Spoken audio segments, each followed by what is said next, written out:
I already have a take on what are the subtle differences between these three wines, but what are yours? So what is your take on this?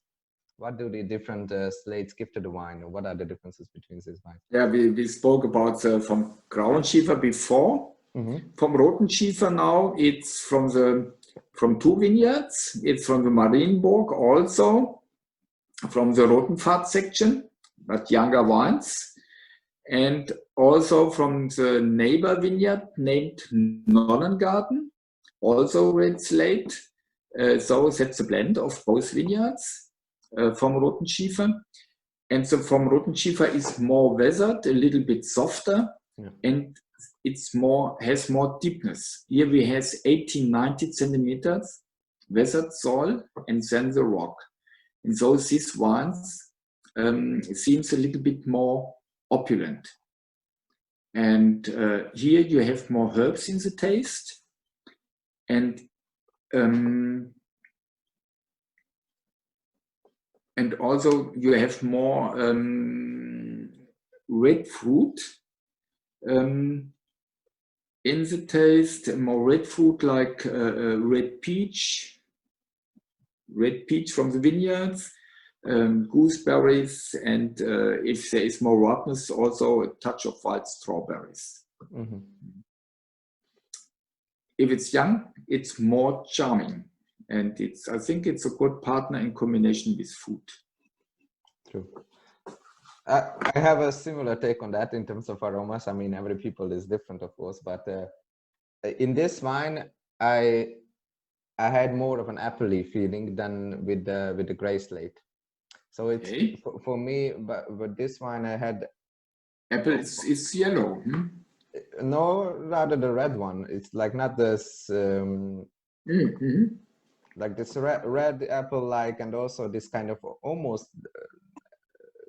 maybe from going to the apple, that more so almost this cinnamony or nalcan or this kind of spiciness which resonates more or goes better with apple. And I also felt that it's maybe less iodide, less salinity maybe in the wine, and have maybe it's not so linear, the wine, it's more broader, I would say. But it's maybe more approachable as well. But I like it very much. It has a similar acidic profile, I would say, but it's somehow it's more rich, I would say, in the palate. And I'm very interested in what you say about the blue slate, because that's actually my favorite one. So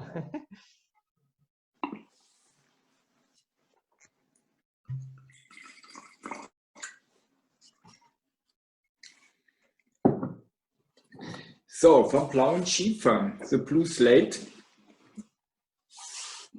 is coming from the hardest stone we had in the vineyard.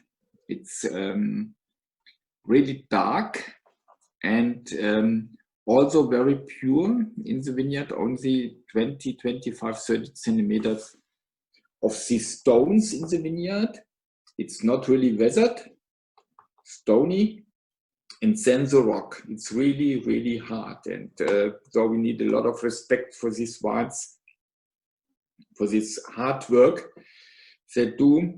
And here we also have very old wines. The oldest vineyard is the Farley Terrassen, 110 years old. So the roots goes 15, 16 meters into these hard stones. You feel more attention in this wine, more energy, and also in the flavors you have more the tropical fruit. From Grauenschiefer normally is from a Grand Cru vineyard, from the Farley. And normally I like to say it's a green selection we did before we picked the GG grapes. So we have a special group of pickers. They make a selection of the grapes which are not good enough for the GG. So we have a little bit more acidity in the from Grauenschiefer, of course lower in the alcohol, but the same in energy. And for a lot of people, it's a, they say it's a kleines großes Gewächs. It's a small GG. Yeah. And yeah, and we are really happy with von Blauenschiefer. It's not so big quantity. And normally for us, it's more like a Premier Cru. We are not allowed to use it as a Premier Cru, but it between the village wines and the große Lager wines, the Grand Cru. And so you already mentioned the age of these wines. So these are Wurzellechteria, so pre-phylloxera wines, right? Yeah, ungrafted, yes.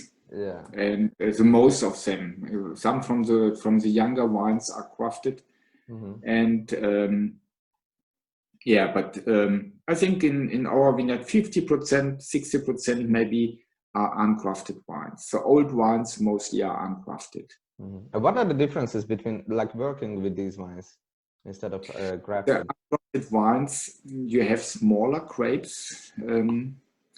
They are not so opulent. The skins are a little bit more thick, and it's more uncomplicated. Especially if you have a vintage like this year, when you get the ripeness was coming very fast after rain.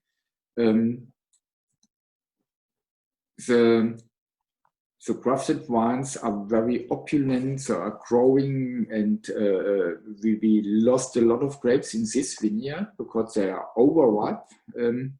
No chance to use them. Bad botrytis was coming, and the grapes from the ungrafted wines are totally healthy. That's a wonderful picking. It's a big difference. And yeah. No, normally it's great to work with these wines. And we hope we can do it for a long time. So we don't know exactly how old they can become. Yeah. Yeah. Hopefully my grandchildren is gonna drink wine from these terraces. So. Yeah. But I already mentioned that this is my favorite of the three. But this has such a it still find the corners in my mouth, and still gives like, I like to say it's like little snipers in my mouth, and then shoots these aroma bombs constantly. Yeah. It's crazy. Yeah, and talk about astringation. Yeah, true. And for some people it's so it's too much, it's too intense, and so they hate it if it's young. And I think last year I had a customer coming from Netherlands, from Holland, and he tasted the Farley. Farley is the Blue Slate GG from 1917, and he said, this wine is, I say it in German, übermineralisiert. That means has too much minerality for him. So I said, it's great. So I'm proud that you feel it's too much minerality. But for him, it's too much to drink. And so I said to him, of course, you have to wait. But I think it's also common, like working in restaurants as sommelier. I often find that a lot of people kind of tend to say minerality when they feel a lot of acidity, and also this lime cordial kind of aromas, because this wine is also kind of a cordial, kind of tonic, like almost like kind of this light bitterness and like I don't know, candied lime, or this really refreshing kind of aromatic profile. And also I wanted to ask that with this wine, the malolactic fermentation finished, or in this one it's a mix. It's a mix. In 19 we had around 50% wines in the cellar which did the malo, and the others are not. And so it's great to work with both to make a good mix. And I don't know exactly how is a potential in this wine. But it's also a mix. But I'm sure that more than 50% did no malo. Okay. If malo is the same, sometimes it happens in the middle of the alcoholic fermentation, and then we have to respect it. We don't like to have malo. Sometimes we have a vintage 100% with malo, like in 18, and in 15, or also in 13, there was no malo. It's depends the pH sometimes, and about the ripeness. Wow, but it has such a sharpness, like almost this crudity, and very, very beautiful. It's like a lean acid, I think. Yeah, it's very sparse and deep, very beautiful made wine. Really, thank you. And I imagine that it could age really well. I think what is maybe the oldest wine what you have in the cellar, or maybe tasted from these terraces, this terroir? I think it's